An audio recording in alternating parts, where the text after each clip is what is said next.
La doctora Mercedes Caballo es abogada, magíster en Derecho y doctora en Ciencias Jurídicas por la Universidad de Toronto, con una trayectoria académica centrada en el derecho penal, el género y las políticas de cuidado. Se desempeña como profesora de grado y posgrado en la Universidad Torcuato Di Tella en Argentina, donde también integra el comité académico de la maestría en Derecho Penal y ha desarrollado una sólida línea de investigación en temas como autonomía reproductiva y feminismo jurídico. Su producción académica incluye diversas publicaciones, entre ellas el libro Autonomía y Feminismos y próximamente Políticas de Cuidado Infantil, previsto para el 2026. Además de su labor docente, es secretaria federal en el Fuero Penal Argentino y ha tenido una activa participación en la defensa de los derechos reproductivos, tanto desde la sociedad civil como en escenarios públicos, destacándose su intervención en el debate por la legalización del aborto en Argentina. Hoy, en el Ágora Charlas con Ángela, conoceremos su historia. Muy buenas tardes, amigas y amigos. Bienvenidos a su programa El Ágora, Charlas con Ángela. Hoy tenemos el gran placer de tener con nosotros a la doctora Mercedes Caballo. Mercedes, bienvenida a nuestro programa. Muchas gracias, Ángela. Es un honor para mí estar acá. Bueno, es rico tenerte aquí y tenerlas a ustedes aquí de visitantes desde la Argentina en este foro tan divertido que hemos tenido y tan importante también para las mujeres. Primero que todo, si a ti te tocara, aparte de tus grados universitarios, de tus títulos, hablar de tu infancia, de tu niñez, ¿qué nos contarías? Pues también con ese origen italiano. No, sí, sí, vengo de una familia del lado de mi papá que eran italianos. De hecho, conocí a mi bisabuela que era italiana, y del lado de mi mamá, vascos, de España. Y fue una infancia muy linda con mi hermana, mi mamá, mi papá. Mi papá era abogado, después fue juez y fue una gran influencia en mi vida para convertirme en abogada, y sobre todo como abogada de las causas justas. Pero tu papá nació en la Argentina o nació en Italia. Nació en la Argentina, sí. Ajá, de Su- origen italiano, pero es de origen italiano, pero ya es segunda generación argentino, yo tercera. ya. Bueno, me imagino como todos, ustedes los argentinos tienen mucho más de europeos, nosotros acá menos mucho, nosotros tenemos mucho de esclavos en realidad. Colombia es un país donde yo creo que no hay ninguna persona que puede decir, pues yo tengo, yo soy yo no, yo soy europeo, no, porque aquí tenemos, yo por ejemplo sé que mis sobrinos que viven en Dinamarca están felices porque les resultó en su DNA 9% de nigerianos. Ah. Entonces, están como muy contentos con eso. A ver, te voy a mostrar esta imagen y me dices qué opinas. Sí, sí, ahí yo estudié Derecho en la Facultad Torcuato Di Tella, cuando la Facultad de Derecho era muy joven, y nunca realmente me fui de ahí. Después hice mi especialización en Derecho Penal, enseño en el posgrado, en la maestría de Derecho Penal, Género y Derecho Penal ahí desde hace 12 años, y también soy docente de Derecho Procesal Penal en la ITELA. Esta universidad es interesante, ¿cierto? Porque tiene una historia compleja o no. Cuéntame un poco. Sí, es una universidad muy interesante. La fundó Guido Di Tella, que es fue una persona muy importante en la Argentina, y en todo lo que es la historia cultural de la Argentina. Hace muchos años, creo que fue en los 60s o 70s, existía el Instituto Di Tella, que en realidad era un instituto de arte, de donde salieron grandes personalidades del arte argentino. Y sí, después esa familia continuó vinculada a la producción de conocimiento. Sé que es una universidad privada Es una universidad privada que tiene... de una empresa más o menos, o no. No, es de una familia, es una fundación, y sí, ahora se está expandiendo mucho y es una institución modelo en muchos niveles. Hacemos investigación muy seria y de vanguardia. Qué interesante que en Argentina fue la empresa privada la que se vinculó. Bueno, el ISTESI también es un poquito eso, pero en Colombia fue mucho tuvo que ver con la religión, con los sacerdotes.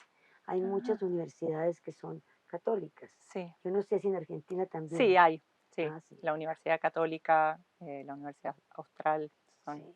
Pero aquí muchas de las universidades, y es muy complicado porque la iglesia estuvo muy metida, ha estado muy metida siempre en lo que tiene que ver con la política y eso ha sido difícil. En algún momento decían que si uno estudiaba en la Javeriana, que es la Universidad de los Jesuitas, pues seguro iba a ser ministro. Sí. A ver, te muestro esta otra imagen y me comentas. Sí, la Universidad de Toronto. Sí, en Canadá. Pude irme ahí a hacer mi maestría cuando era muy joven, cuando había terminado enseguida de estudiar Derecho a los 24, tenía 24 años. Y sí, la universidad esta es muy importante para mí porque me abrió al campo del feminismo y el derecho, de los estudios feministas y los estudios de género. Yo ahí conocí una gran profesora, Rebecca Cook, que es una profesora muy vinculada a los derechos sexuales y reproductivos a nivel global, y su enorme generosidad hizo que yo pudiera estudiar primero mi maestría ahí, después me fui a Irlanda a trabajar en una organización de derechos reproductivos y después pudiera volver a hacer el doctorado en la misma institución, En la Universidad de en la Toronto. Universidad de Toronto. Porque en realidad, ¿y cómo fue ese caminar tuyo en el Canadá? Y fue muy interesante. Yo viví durante la maestría en Canadá y nunca dejé de tener esos vínculos, ¿no? Entonces me acompañaron a los 10 años después cuando decidí ir a hacer el doctorado y además ahí conocí a mi marido en Canadá, que ahora vive en Argentina, tuvimos una hija. Entonces para mí Canadá y la Universidad de Toronto es mucho más que academia nada más, ¿no? O sea que tú tienes un marido canadiense. Tengo un marido canadiense, sí, sí, sí. Bueno, yo tengo un nieto canadiense, Ah, pero no, tengo un nieto canadiense de padres colombianos, porque mi hija, que es médica, se fue a hacer a la Universidad de McGill un en doctorado Montreal. en Montreal y allá terminó teniendo su hijo, mi nieto, que es pues canadiense, porque nació acá. Claro, sí, sí. Ay, no, el mundo Hace hoy en mucho día frío. se así, eso es cierto. Ah, no, invierno muy complicado. Continuamos en el Ágora charlas con Ángela, con la doctora Mercedes Cavallo. Doctora, ahora le muestro esta imagen. Hoy vine aquí a invitarlos, a invitarlas a profundizar el argumento sobre el principio de proporcionalidad, que fue mencionado por otras ponentes en este mismo recinto. Mi objetivo es demostrar que el proyecto de despenalización y legalización del aborto que esta Cámara tiene bajo revisión es el medio más idóneo, necesario y proporcionado para proteger no solo a las mujeres y personas gestantes, sino también a la vida intrauterina. Bueno, ese video es de la vez que pude hablar en el Senado de la Nación Argentina sobre el proyecto de despenalización y legalización del aborto. En esa oportunidad, eso fue en 2018, finalmente la ley no se aprobó en 2020, pero todo el proceso más democrático, parlamentario, que se hizo primero en diputados y después en senadores, donde eh, personas que tenían distintas posiciones a favor y en contra de la ley iban a hablar. Todo ese proceso se dio más en el 2018. Y sí, para mí fue muy importante poder ir a hablar de por qué era necesario legalizar el aborto en Argentina. En esa grabación o en esa participación de la doctora, pues se ve que había bastante oposición, ¿no? De pronto. Había mucha Había oposición, que convencer había que, a mucha gente. había que convencer a mucha gente con argumentos bastante técnicos. Hubo argumentos de todo tipo, cada persona iba a hablar, las personas seleccionadas, invitadas a hablar, iban a hablar desde su propia perspectiva o su propia disciplina. Y yo sentí que tenía que hacer una exposición bien técnica, ¿no? De por qué era necesario eh, despenalizar y legalizar el aborto en la Argentina, y ahí hablé de por qué era el impacto desproporcional que tenía la criminalización del aborto en la vida de las mujeres y por qué era muy importante que el derecho penal, las normas penales fueran razonables y tuvieran un impacto proporcional en la población, proporcional a lo que pretendían lograr, ¿no? ¿Y cómo quedó entonces finalmente? Porque en Colombia lo del aborto fue muy complejo, no logramos que quedara en la Constitución del 91 y después de mucho tiempo ha sido las Cortes las que han terminado legislando sobre el aborto y no el Congreso. Entonces, tenemos una situación en que es legal en ciertas circunstancias nada más, pero no en otras.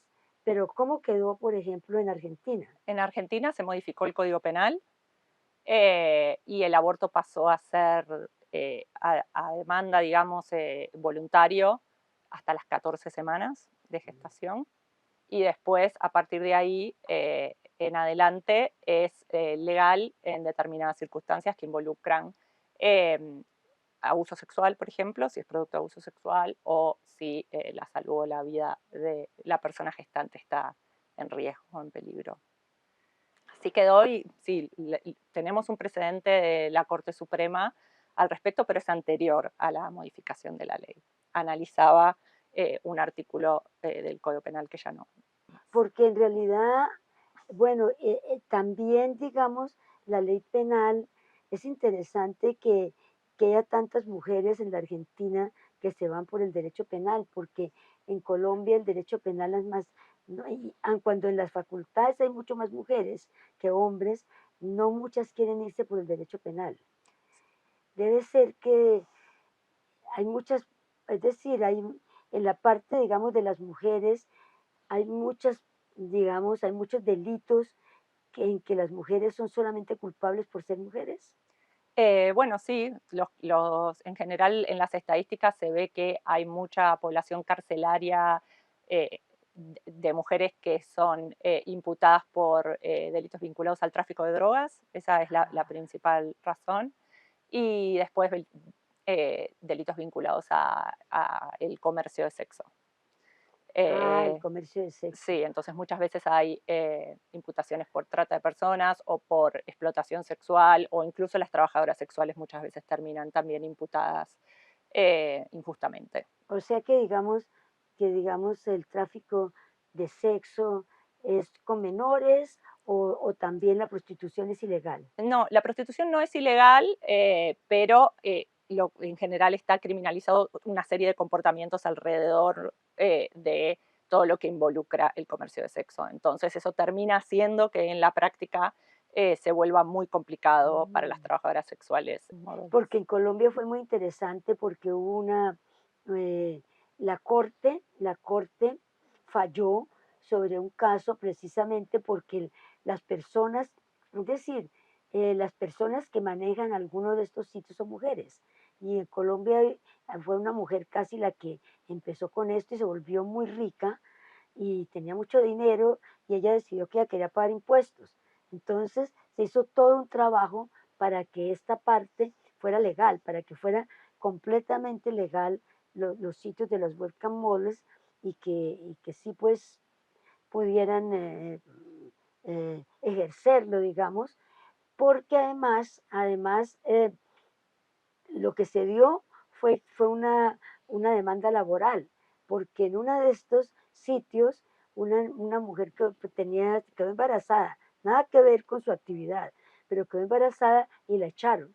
Entonces hubo esta decisión que los derechos laborales de ella tenían que ser respetados y que ella por estar embarazada no podían echarla así trabajar en lo que trabajara. Ujú. Entonces eso digamos casi se puede decir que legalizó lo de las modelos webcam. Ah, Y Colombia es muy grande en eso, es decir, sobre todo porque es una de las fuentes grandes que hay de divisas para Colombia. ah, Sí, pero increíble la pues historia. son cosas que pasan, ¿no? Y que de pronto, no sé pues hasta qué punto, si digamos, si es un como voluntario, más voluntario y eso de pronto es algo que generaría, que sería mejor que digamos que una prostitución pues como la que sigue habiendo, que porque son los derechos de las, no sé, pues, Depende sí, de cada contexto, ¿no? El de trabajo cada sexual es concepto, muy amplio, ¿cierto? Sí, sí, sí, sí, sí. entonces existen distintas actividades dentro de la industria. Son esas cosas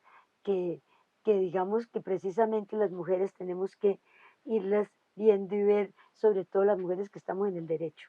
Bueno, doctora Mercedes, ya en esta parte le voy a mostrar a usted esta foto y usted me dice qué opina. Sí, la red Alas. Cuénteme cómo ha sido su caminar con la red Alas. Ay, una maravilla. La red Alas es una red de académicos y académicas feministas de Latinoamérica que tratamos de introducir las perspectivas feministas a la enseñanza del derecho.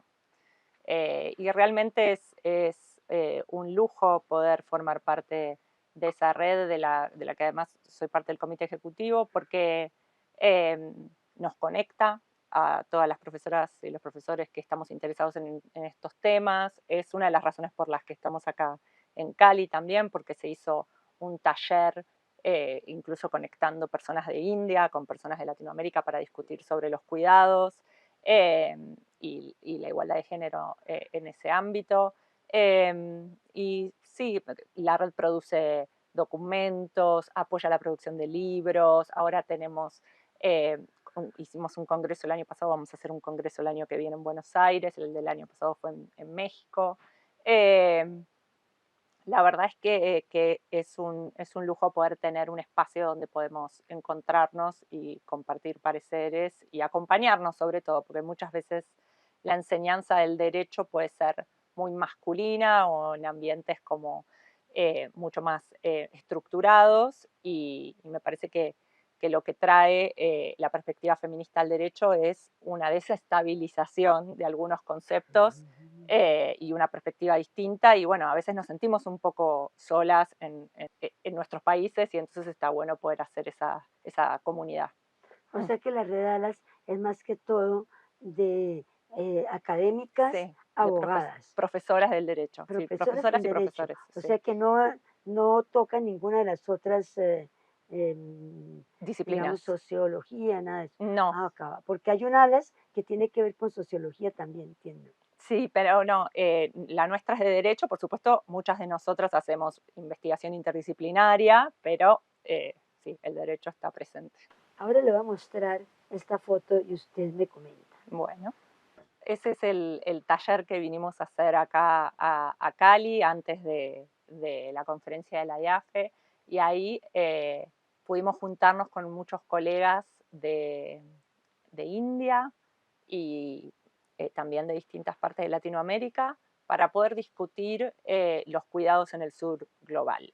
Qué características específicas tienen, cuáles son los sistemas de regulación que se están pensando, cómo se organizan los cuidados, el cuidado sobre todo no remunerado, eh, cómo afecta esto a las mujeres en particular, porque en todas partes del mundo no hay ningún país en el que los cuidados no sean desiguales, ¿no? En algunos países más, en otros menos, pero en todas partes del mundo la distribución del cuidado es muy desigual entre mujeres y varones y es uno de los factores que más afecta el desarrollo profesional de las mujeres y su autonomía económica.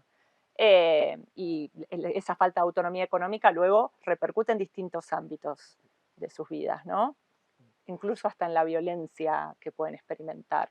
Porque a veces, por ejemplo, se dice que las mujeres o algunas psicólogas que han estudiado pues eh, precisamente la ética del cuidado de las mujeres, dicen que es que las mujeres por el hecho de dar luz, de tener bebés y que están mucho más acercándose, digamos, al cuidado, pero al cuidado no remunerado.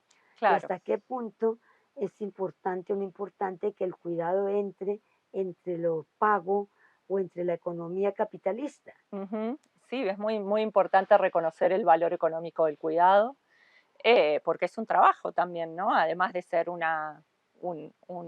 aspecto del amor que le damos a nuestras familias o a nuestras comunidades, también tiene un valor económico y es importante reconocerlo.